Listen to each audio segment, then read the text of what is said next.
So ನಿಮ್ಮ ಹೆಸರು? Madhuri. So ಕೆಲಸ ಹೇಗೆ ಅನಿಸ್ತಿದೆ ನಿಮಗೆ? ಚೆನ್ನಾಗಿದೆ, ಚೆನ್ನಾಗಿ ನೋಡ್ಕೊಂತಾರೆ. ಓಕೆ. ಅವ್ರ ಮನೇಲಿ ಫ್ಯಾಮಿಲಿ ಇದ್ದಂಗೆ ನೋಡ್ಕೊಂತಾ ಇದಾರೆ. ನಮ್ ಕೆಲಸ ನಾವು ಮಾಡ್ಕೊಂಡು ಹೋಗ್ತೀವಲ್ವಾ, ಅದರಿಂದ ಚೆನ್ನಾಗಿ ನೋಡ್ಕೊಂತಾ ಇದಾರೆ. ಅವ್ರ ಹತ್ರದಿಂದ ಏನ್ ಪ್ರಾಬ್ಲಮ್ ಇಲ್ಲ. ಸೊ ಸ್ಯಾಲ್ರಿ ಇದೆಲ್ಲ ನಿಮ್ಗೆ ಆನ್ ಟೈಮ್ ಬರ್ತಿದೆ ಅಲ್ವಾ? ಏನು ಪ್ರಾಬ್ಲಮ್ ಆಗ್ತಿಲ್ಲ? ಸ್ಯಾಲ್ರಿ ಬರುತ್ತೆ. ಓಕೆ. ಈ ತರ ಬೇಕಂದ್ರೆ ಇಷ್ಟು ದಿನಕ್ಕೆ ಬೇಕಂತ ಕೇಳಿದ್ರು, ಇಷ್ಟನೇ ತಾರೀಕಿಂದ ಬೇಕಂತ ಫಿಕ್ಸ್ ಬೇಕಂದ್ರೆ ಅವ್ರು ಮಂತ್ಲಿ ಫಿಕ್ಸ್ಗೆ ಹಾಕ್ಬಿಡ್ತಾ okay. So very good. So deduction ಈ ತರ ಏನು ಮಾಡ್ತಿಲ್ಲ, ನಿಮ್ಗೆ ಸ್ಯಾಲ್ರಿ ಏನಿದೆ ನಿಮ್ಗೆ ಬಂದ್ಬಿಡ್ತೀವಿ. ಕರೆಕ್ಟಾಗಿ ಸ್ಯಾಲ್ರಿ. Very good. ಸೊ ಇಲ್ಲಿ ನಿಮ್ಗೆ ಇವಾಗ ಲೀವಿಂಗ್ ಅಲ್ಲ ನೀವು ಮಾಡ್ತಾ ಇರೋ 24 hours. So morning to evening ನಿಮ್ ರೂಟೀನ್ ಯಾವ ತರ ಇರುತ್ತೆ?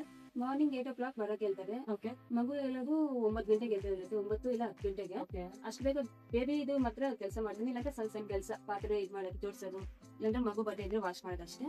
ಚಿಕ್ಕ ಚಿಕ್ಕ ಕೆಲಸ ಹೇಳ್ತಾರೆ, ಅದ್ ಮಾಡ್ಕೊಂಡು ಹೋಗ್ತೀನಿ. ಏನಿಲ್ಲ. ಏನ್ ಅನ್ಸ್ತಿದೆ ನಮ್ ಕಂಪನಿಗೆ ಸೇರ್ಕೊಂಡಿದ್ದೀನಿ ನಿಮ್ಗೆ? ನಾನು ಮುಂಚೆ ಭಯ ಪಡ್ತಾ ಇದ್ದೆ. ಯಾವ ತರ ಅಂದ್ರೆ ಭಯ ಇತ್ತು ಸ್ವಲ್ಪ, ಅಲ್ಲಲ್ಲಿ ನಡೀತಲ್ವಾ ಅಂತ ಸೇಫ್ಟಿ ಪರ್ಪಸ್, ಸೇಫ್ಟಿ ಇರುತ್ತಂತ. ಅವಾಗ ಮಾನ್ಸಕನೆ ಧೈರ್ಯವಾಗಿ ಎಲ್ಲ ಕೇಳಿದ್ರು. ಹೋಗಿ ಮಾಡಿ ಸ್ಟಾರ್ಟಿಂಗ್ ಬಂದಾಗ, ಕಂಪ್ನಿ ಬಂದಾಗ ಭಯ ಇತ್ತು ಸ್ವಲ್ಪ. ಇವಾಗ ಭಯ ಇಲ್ಲ. ಓಕೆ. ಅಂದ್ರೆ ಅಲ್ಲಿ ನಿಮ್ಗೆಲ್ಲ ಸೇಫ್ಟಿಯಿಂದ ಹಿಡಿದು ಎಲ್ಲ ಆರಾಮಿದೆ. ಸೊ ಯಾವುದೇ ರೀತಿ ನಿಮ್ಗೆ ತೊಂದರೆ ಇಲ್ಲ.